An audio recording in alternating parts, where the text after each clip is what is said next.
বিসমিল্লাহির রহমানির রহিম। আসসালামু আলাইকুম সুপ্রিয় শিক্ষার্থী এবং অভিভাবকবৃন্দ। জয়গোবিন্দ উচ্চ বিদ্যালয় কর্তৃক আয়োজিত অনলাইন ক্লাসে তোমাদের সকলকে স্বাগতম।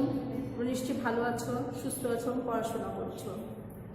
গত ক্লাসটাতে কিছু যান্ত্রিক ত্রুটির কারণে তোমাদেরকে আমি ক্লাসটা কমপ্লিট করতে পারি না। শেষে একটা প্রশ্ন রয়ে গেছিলো তোমাদের বোঝানোর, সেটাই নিয়ে আমি আজকে আলোচনা করব প্রথমে। তারপর আমরা চলে যাব দ্বিতীয় অধ্যায়ে। সে প্রশ্নটা ছিল মৌলিক গণতন্ত্র কী। এই প্রশ্নটা এই কারণে আমি দিলাম, কারণ এই প্রশ্নটা বারবার আসতে দেখা যায়। পাকিস্তানের সামরিক শাসক আইয়ুব খান মৌলিক গণতন্ত্র প্রবর্তন করেন। এই ব্যবস্থায় পূর্ব পশ্চিম পাকিস্তান থেকে মোট ৮০,০০০ নির্বাচিত ইউনিয়ন কাউন্সিল সদস্য নিয়ে নির্বাচক মণ্ডলী গঠনের সিদ্ধান্ত গৃহীত হয় এবং তারা পরোক্ষভাবে রাষ্ট্রপতি, জাতীয় পরিষদ এবং প্রাদেশিক পরিষদের সদস্য নির্বাচিত করার সিদ্ধান্ত গৃহীত হয়েছিল, যা ছিল একটা দুর্নীতি বা স্বজনপ্রীতি একটা পদ্ধতি বলা যেতে পারে, এবং এতে পূর্ব পাকিস্তানের প্রতি একটা বৈষম্য হওয়ার সম্ভাবনা থাকে। তাই পূর্ব পাকিস্তানের জনগণ এটাকে বিরোধিতা করে। এই অধ্যায়ে আমরা আরও যে প্রশ্নগুলো আলোচনা করেছিলাম সেগুলো হচ্ছিল ৬ দফাকে কেন বাংলা মুক্তির সনদ বলা হয়, বাঙালি জাতীয়তাবাদ বলতে কী বোঝায়, ১৯৭০ নির্বাচনের ফলাফলের প্রভাবী মুক্তিযুদ্ধের অনিবার্য কারণ, আমরা আমাদের ভাষার প্রতি কেন শ্রদ্ধাশীল হব, ৭০-এর নির্বাচনের গুরুত্ব, জাতীয় ভাষা আন্দোলন কীভাবে জাতীয়তাবাদের উন্মেষ ঘটায়, ৬৯-এর গণ অভ্যুত্থানের অন্যতম কারণ কী ছিল, তমদ্দুন মজলিস সংগঠনটির উদ্দেশ্য কী ছিল, ঐতিহাসিক আগরতলা মামলা সম্পর্কে আমরা জেনেছিলাম। এই প্রশ্নগুলো সম্পর্কে জেনেছিলাম এবং তোমরা কি সেগুলো ভালো করে পড়েছো? না করে থাকলে এখন তোমরা রিভিশন করে ফেলবা এবং নৈমিত্তিকের জন্য পুরো অধ্যায়টা তোমরা ভালোভাবে পড়বা। নৈমিত্তিকের জন্য তোমাদেরকে কিন্তু লাইন টু লাইন করতে হবে, না হলে নৈমিত্তিক তোমরা উত্তর করতে পারবা না। আর নৈমিত্তিকে ভালো করলেই তোমরা সৃজনশীল ভালো করতে পারবা। এবং প্রথম এবং দ্বিতীয় অধ্যায়, দুইটা অধ্যায় ইতিহাসের অংশ। কখনো কখনো দুটো অধ্যায় মিলে প্রশ্ন আসে, আর কখনো কখনো একটা অধ্যায় থেকে একটা প্রশ্ন আসে। তো তোমাদেরকে এই অধ্যায়টা ভালো করে পড়তে হবে। এখন আমরা চলে যাব দ্বিতীয় অধ্যায়ে। দ্বিতীয় অধ্যায়টা হচ্ছে স্বাধীন বাংলাদেশ। এটা পুরোটা অধ্যায় রয়ে গেছে বা তোমাদের জন্য আছে। অধ্যায়টা কিন্তু বেশ ভালোই বড় সড়ো অধ্যায়। এই অধ্যায়টা বড় হলেও যে অনেক প্রশ্ন এখান থেকে আসে তা নয়। কিছু কিছু প্রশ্ন বারবার দেখা যায় আসে, ঘুরে ফিরে আসে, যে প্রশ্নগুলো সেগুলো নিয়ে আলোচনা করব। তবে তোমাদেরকে কিন্তু এই অধ্যায়টা নৈমিত্তিক এখান থেকে অনেক আসে, এখানে অনেকগুলো ছোটো ছোটো কথা আছে যেগুলো তোমাদের নৈমিত্তিকের জন্য ইম্পর্টেন্ট। সেজন্য তোমাদের কিন্তু পুরোটা অধ্যায় পড়তে হবে। এটা ভেবো না যে ম্যাডাম যে কটা প্রশ্ন বলে দিচ্ছে বা বুঝাই দিচ্ছে এই কটা প্রশ্নই আসবে। এটা কিন্তু আমি বারবার প্রত্যেকটা ক্লাসেই তোমাদেরকে বলছি যে করছে এই প্রশ্নগুলোই যে আসবে এমন কোনো কথা নাই। তোমাদেরকে ভিতর থেকে অনেক প্রশ্ন আসতে পারে, যে কিন্তু আমি বারবার বলছি যে এই প্রশ্নগুলো ঘুরে ফিরে আসতে দেখা যায়। তুমি নৈমিত্তিকের জন্য তোমাদেরকে পুরোটা অধ্যায় ভালো করে লাইন টু লাইন পড়তে হবে, তাহলেই তোমরা ভালোভাবে উত্তর করতে পারবা, নৈমিত্তিক মিস হবে না। এবং নৈমিত্তিকের জন্য ভালো করে পড়লে তোমরা সৃজনশীল ভালো করে উত্তর করতে পারবা। এবার আমি তো শুধু ছোটো ছোটো প্রশ্নগুলো বলে দিচ্ছি বা বুঝাই দেওয়ার চেষ্টা করতেছি, কিন্তু তোমাদের কিন্তু সৃজনশীল শুধু ক এবং খ দুইটা প্রশ্নই থাকে না, ক এবং ঘ উত্তর করতে হয়। সেখানে তোমাদের একটা বিশাল নম্বর রয়েছে। দেখো এখন এই অধ্যায় থেকে সাধারণত যে প্রশ্নগুলো আসে বা আসতে দেখা যায় সেই প্রশ্নগুলো আমি তোমাদেরকে বোর্ডে লিখে দিয়েছি। তাই একটা একটা করে আমি এখন তোমাদেরকে বোঝাই দেবো। তোমরা এগুলো পারো আমি জানি, এগুলো বেশ কয়েকবার তোমরা উত্তরও করেছো এবং সেখানে কিছু তো ভুল করে থাকো তোমরা, যাতে এই ভুলগুলো এখন তোমরা রিভিশন করলে সেই ভুলগুলো তোমাদের শুধরে যাবে এবং তোমরা সঠিকভাবে উত্তর করতে পারবা। যে প্রথম প্রশ্নটাই হচ্ছে কি, প্রথম প্রশ্নটা হচ্ছে বাংলাদেশের স্বাধীনতা অর্জনে মুজিবনগর সরকার কেন গঠন করা হয়েছিল। মুজিবনগর সরকার সম্পর্কে আমরা এই প্রশ্নটা আলোচনা করে পরে আমরা বলে দিব যে মুজিবনগর সরকার কি বা কেন গঠন করা হয়েছিল। প্রথমে আমরা বলছি কেন গঠন করা হয়েছিল। মুক্তিযুদ্ধকে সঠিকভাবে পরিচালনা এবং এর পক্ষে জনমত গড়ে তোলার জন্যই 1971 সালের 10ই এপ্রিল মুজিবনগর সরকার গঠন করা হয়। তারা প্রথমেই পুরো দেশকে 11টা সেক্টরে বিভক্ত করে এবং 11টা সেক্টরে বিভক্ত করে কেন, যাতে যুদ্ধকে সঠিকভাবে পরিচালনা করতে পারে এবং পরিচালনা করার মাধ্যমে যেন আমরা স্বাধীনতা অর্জন করতে পারি, বিজয় ছিনিয়ে আনতে পারি এবং সেই লক্ষ্যেই কিন্তু মুজিবনগর সরকার কাজ করেছে এবং 9 মাস, দীর্ঘ 9 মাস স্বাধীনতা যুদ্ধের মাধ্যমে আমরা একটা বিজয় পেয়েছি, একটা স্বাধীন বাংলাদেশ পেয়েছি, একটা পতাকা পেয়েছি, একটা জাতীয় সঙ্গীত পেয়েছি, যেটা কিন্তু আমরা আগে আশা করতে পারি নাই বা আগে আমরা পাই না। এই যুদ্ধের মাধ্যমে আমরা একটা দেশ পেয়েছি, একটা জাতীয় সঙ্গীত পেয়েছি, একটা পতাকা পেয়েছি, লাল সবুজের একটা পতাকা পেয়েছি। এখন আমরা প্রথমে জানলাম যে কেন গঠন করা হয়েছিল, কিন্তু এখন আমরা জেনে নিচ্ছি যে মুজিবনগর সরকার কি কাকে বলে। মুজিবনগর সরকার যে ইতিহাস, বাংলাদেশের মুক্তিযুদ্ধের ইতিহাসে মুজিবনগর সরকার অত্যন্ত গুরুত্বপূর্ণ। বঙ্গবন্ধুর নামে মেহেরপুর জেলার বৈদ্যনাথ তলার আমুল কানুনকে নামকরণ করা হয় মুজিবনগর। 1970-এর সাধারণ নির্বাচনে নির্বাচিত জাতীয় ও প্রাদেশিক পরিষদের প্রতিনিধিদের নিয়ে 1971 সালে 10 এপ্রিল মুজিবনগর সরকার গঠন করা হয় এবং তারা শপথ গ্রহণ করে 1971 সালের 17 এপ্রিল। এর ফলে স্বাধীন বাংলাদেশে একটা স্বাধীন সরকার গঠিত হয় বা প্রতিষ্ঠিত হয়। এর কাঠামোটা কেমন ছিল সেটা আমরা এখন জেনে নিই। রাষ্ট্রপতি এবং মুক্তিযুদ্ধের সর্বাধিনায়ক ছিলেন বঙ্গবন্ধু শেখ মুজিবুর রহমান এবং উপরাষ্ট্রপতি ছিলেন সৈয়দ নজরুল ইসলাম, যিনি বঙ্গবন্ধু শেখ মুজিবুর রহমানের অনুপস্থিতিতে তিনি অস্থায়ী রাষ্ট্রপতি হিসেবে কাজ করেছিলেন আমরা জানি এবং তোমরাও জানো।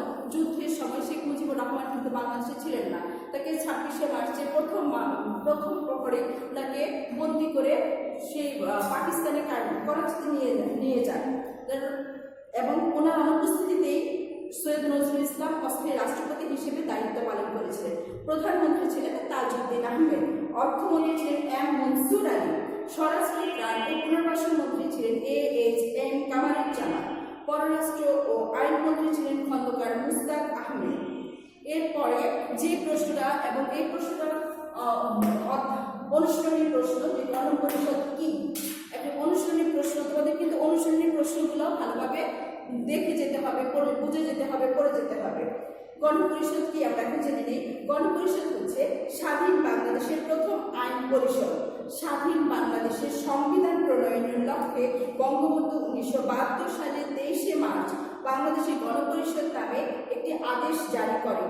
এই আদেশ বলে 1970 সালের নির্বাচনে জাতীয় প্রাদেশিক পরিষদের নির্বাচিত সদস্যগণ গণপরিষদের সদস্য বলে পরিগণিত হয়। তারা দেশের জন্য প্রয়োজনীয় আইন কানুন পাস ও কার্যকর করে। তারপরের প্রশ্নটা হচ্ছে 7ই মার্চের ভাষণ বাঙালিদের কাছে গুরুত্বপূর্ণ কেন? 7ই মার্চের ভাষণ সম্পর্কে আমরা কম বেশি সবাই জানি। 7ই মার্চের ভাষণ 1971 সালের 7ই মার্চে বঙ্গবন্ধু তৎকালীন রেসকোর্স ময়দানে, বর্তমানে যেটা নাম হচ্ছে সোহরাওয়ার্দী উদ্যান, এখানে সেই ঐতিহাসিক ভাষণ দেন এবং এই ভাষণের মধ্যেই ছিল কি বাঙালিদের স্বাধীনতার মূল মন্ত্র। এই ভাষণ থেকে বাঙালিরা ঐক্যবদ্ধ হওয়ার প্রেরণা ও মুক্তিযুদ্ধের নির্দেশনা পেয়ে যায় এবং এখান থেকে এই ভাষণে বঙ্গবন্ধু শেখ মুজিবুর রহমান বলেন কি বলেন, তোমার মনে আছে? পড়ার সময় আমরা পড়ার সময় বারবার এই লাইনগুলো পড়েছিলাম। উনি বলেছিলেন, প্রত্যেক ঘরে ঘরে দুর্গ গড়ে তুলতে হবে, তোমাদের যার যা কিছু আছে তাই নিয়ে ঝাঁপিয়ে পড়তে হবে, শত্রুর মোকাবেলা করতে হবে। তিনি আরো বলেন, রক্ত যখন দিয়েছি রক্ত আরো দেব, এই দেশের মানুষকে মুক্ত করে ছাড়বো ইনশাল্লাহ। এবারের সংগ্রাম আমাদের মুক্তির সংগ্রাম, এবারের সংগ্রাম আমাদের স্বাধীনতার সংগ্রাম। এই ভাষণের মাধ্যমেই কিন্তু তিনি স্বাধীনতার ডাক দেন এবং এর মাধ্যমেই কি হয়, মানুষ স্বাধীনতার ডাক পেয়ে যায়, সাড়া পেয়ে যায় এবং মানুষ এই ঘোষণার মাধ্যমে বা এই বক্তৃতা বা এই ভাষণের মাধ্যমে কি করে, মানুষ যুদ্ধে ঝাঁপিয়ে পড়ার অনুপ্রেরণা পেয়ে যায়। আর এই কারণেই কিন্তু এই ভাষণটা আমাদের জীবনে বা বাঙালিদের জীবনে অত্যন্ত গুরুত্বপূর্ণ। এরপরে যে আরেকটা প্রশ্ন আসতে দেখা যায় যে অপারেশন সার্চ লাইট কি? অপারেশন সার্চ লাইট কি এটাও আমাদের মনে আছে, এটা আমরা ক্লাস 8-এ পড়ি, 7-এ পড়ি এবং 9-এ এসেও আমরা পড়ছি। 1971 সালের 25শে মার্চে রাত্রে যখন বাঙালিরা ঘুমিয়ে পড়েছিল, ঘুমন্ত অবস্থায় ছিল, সেই অবস্থায় কি করে পাকিস্তানি সেনাবাহিনী ঘুমন্ত মানুষের উপর ঝাঁপিয়ে পড়ে, ট্যাঙ্ক নিয়ে গোলাগুলি শুরু করে এবং অনেক মানুষ মারা যায় এবং ঘুমন্ত নিরস্ত্র বাঙালিদের উপর ঝাঁপিয়ে পড়ে। এই কারণে কিন্তু একে আমরা তারা যে অপারেশন চালায় একে অপারেশন সার্চ লাইট বলে, যা বাঙালিদের এই রাত্রিকে অনেকে কালো রাত্রিও বলে থাকে। এবং এটা বাঙালিদের ইতিহাসে বা বাঙালিদের জন্য খুবই নির্মম একটা রাত্র, এবং খুবই এত তারা হত্যাযজ্ঞ চালায়, এত মানুষকে হত্যা করে, যা ইতিহাসে একটা নির্মম কাহিনী হিসেবে রয়ে গেছে। এরপরে যে প্রশ্নটা রয়েছে যে মুক্তিযুদ্ধে ছাত্র সমাজের ভূমিকা। আমরা জানি যে কোনো প্রতিবাদে, যে কোনো আন্দোলনে ছাত্রদেরই ভূমিকা রয়ে গেছে। ছাত্ররাই প্রথমে কি করে, প্রত্যেকটা কাজে প্রতিবাদ করে, যেটা অসামঞ্জস্য সেই কাজগুলোতে ছাত্ররাই প্রথমে কি করে, এর প্রতিবাদ করে, তারাই প্রথমে আন্দোলন শুরু করে। বাংলাদেশের ইতিহাস আমরা দেখতে পাই যে বছরের পর বছর তারা এই অত্যাচার, বাঙালিদের উপর অত্যাচার নিপীড়নের প্রতিবাদ করে এসেছে ছাত্র সমাজ। এবং এই মুক্তিযুদ্ধ ছাত্ররাই সবচেয়ে বেশি উজ্জীবিত হয়েছে এবং তারাই ঝাঁপিয়ে পড়েছে। ছাত্র বলতে স্কুল, কলেজ, ইউনিভার্সিটি সকল লেভেলের ছাত্ররাই কিন্তু অংশগ্রহণ করেছিল। এবং ছোট থেকে বড় একদম স্কুলে যারা পড়ে, এরাও কিন্তু বয়সে ছোট হলেও এরাও কিন্তু পরোক্ষভাবে মুক্তিযুদ্ধে সহায়তা করেছে। ছাত্র সমাজকে কখনোই আমরা ইগনোর করতে পারি না। এখনো দেখবা যে বর্তমানেও যে কোনো অসামঞ্জস্য বা বৈষম্যের বিরুদ্ধে কিন্তু ছাত্র সমাজই জেগে ওঠে এবং তারাই প্রথম প্রতিবাদের সুরটা তুলে, এবং পরবর্তীতে সেটা দেখা যায় অন্যদের উপরে প্রভাবিত হয়। ছাত্র সমাজের একটা বিশাল ভূমিকা কিন্তু মুক্তিযুদ্ধের বেলাও রয়ে গেছে। তারপরে যেটা আসে দেখা যায় যে নারীদের ভূমিকা। নারী মানে মহিলা। এখন বলতে পারে মহিলারা আবার তখনকার যুগে মুক্তিযুদ্ধে কি মহিলারা অংশগ্রহণ করেছিল? হ্যাঁ, করেছিল। মুক্তিযুদ্ধে সরাসরি অংশগ্রহণ করে এবং পরোক্ষভাবে অংশগ্রহণ করে, কারণ মুক্তিযোদ্ধাদের খাবার সরবরাহ করা, অস্ত্র সরবরাহ করা, তাদের আহত মুক্তিযোদ্ধাদের যোদ্ধাদের সাহায্য করা, সেবা শুশ্রূষা করা কিন্তু না মেয়েরাই করেছিল তখন। এবং বাড়িতে থেকে তারা রান্নাবান্না করে খাবার জোগান দিত, এবং যাতে মুক্তিযোদ্ধারা খেতে পারে ভালো করে, এবং তারা যারা আহত হতো তাদেরকে সেবা শুশ্রূষা দিয়ে নারীরা বা মেয়েরাই সাহায্য সহযোগিতা করেছে। এবং প্রত্যক্ষভাবেও দেখা যায় কি অনেক মেয়েরাই যুদ্ধে অংশগ্রহণ করেছিল। এবং আমাদের অনেক মা বোন কিন্তু পাকিস্তানিদের কর্তৃক লাঞ্ছিত হয়েছিল এই যুদ্ধের সময়। এই মুক্তিযুদ্ধে কিন্তু নারীদের একটা বিশাল ভূমিকা রয়েছে, যা আমরা অস্বীকার করতে পারবো না।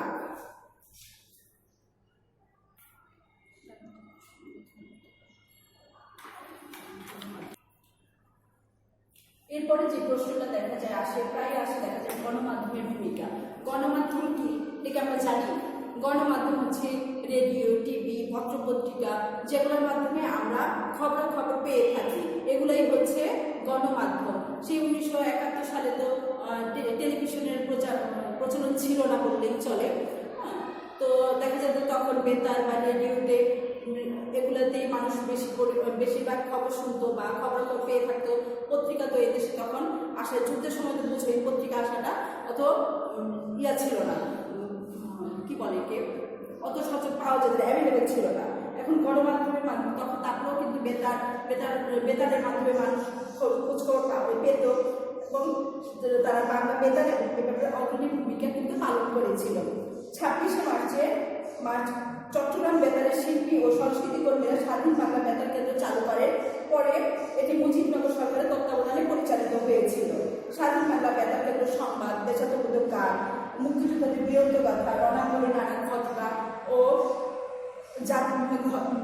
দেশ ও জাতির সামনে তারা তুলে ধরে সাধারণ মানুষকে যুদ্ধে উদ্বুদ্ধ করেছিল, অনুপ্রাণিত করেছিল, এবং মুক্তিযোদ্ধাদেরকে তারা সাহস জুগিয়েছিল।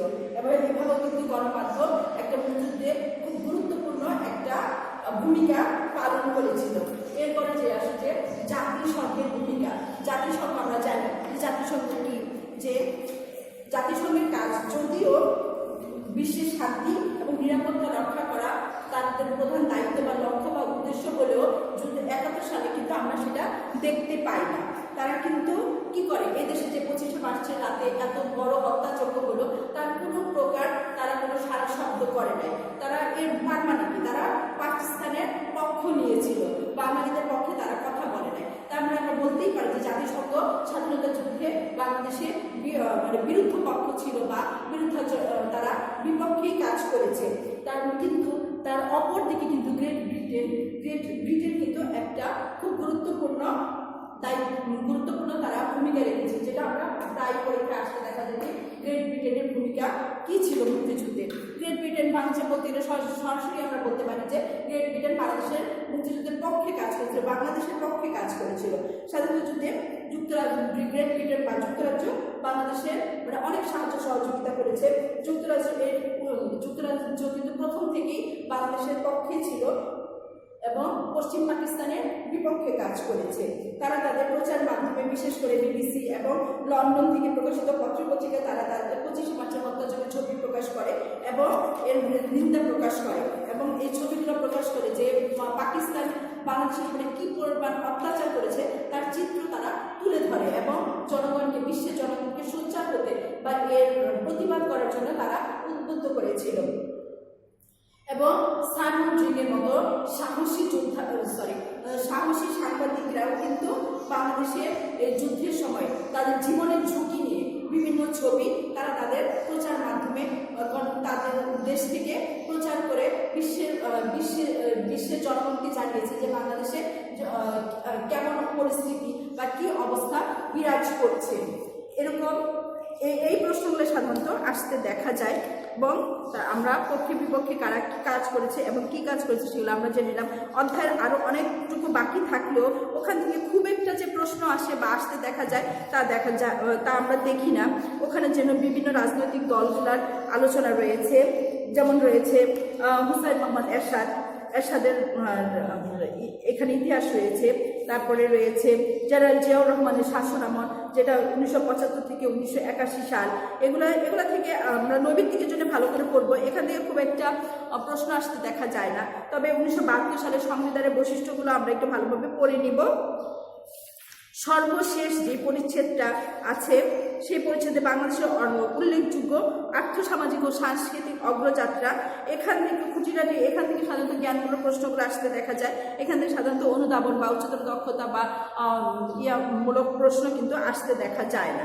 তবে তোমাদের অনুশীলনের অধ্যায়গুলোতে যে প্রশ্নগুলো রয়েছে সেগুলোও কিন্তু আমরা ভালো করে পড়ে নিব।